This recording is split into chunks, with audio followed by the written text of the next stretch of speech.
Like a growing number of people in the UK, when one of these lands on my desk in the morning, it's going to be a happy day. Gail's, the artisan bakery, has now grown to some 185 plus stores in the UK, backed by Bain, and is now looking for further investment. So, what does the data say? Are they leaking spend from their customers, or is there more that they can catch? Looking at net customers over the last 90 days to the end of May, Gail's are doing extremely well.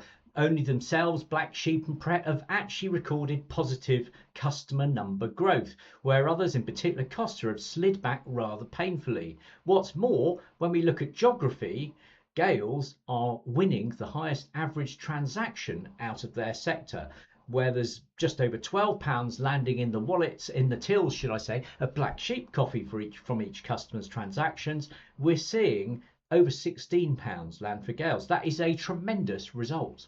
So where can Gail's grow?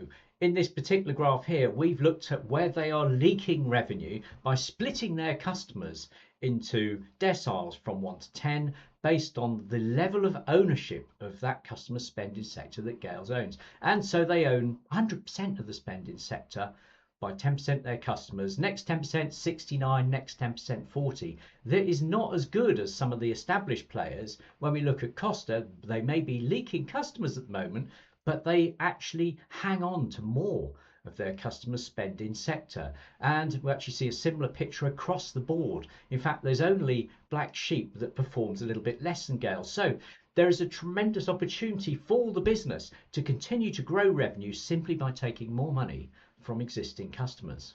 Looking at this in more detail, these graphs compare the percentage share of in-sector spend that Gail's won from their customers in the preceding 90 days to the last quarter versus the last quarter. And as you can see, their 48% share of wallet has stayed exactly the same.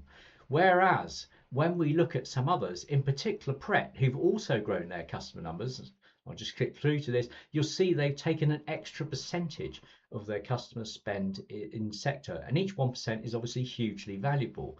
There are others as well. When you sort of look through at Costa, you can see that they've stayed the same in terms of the amount they're taking from the customers they've hung on to, but they do have a loyalty problem. So the big opportunities for Gail's are basically to make sure that their customers become more loyal to them and to increase their share of wallet. We can dive into this in more detail by looking at the catchments and seeing the market penetration in each particular catchment, and look at where there's opportunity based upon the mosaic groups that exist in catchment and the relative level of penetration. But even so, it's a business that's performing well. It's a business with tremendous potential for growth within existing outlets and in new locations.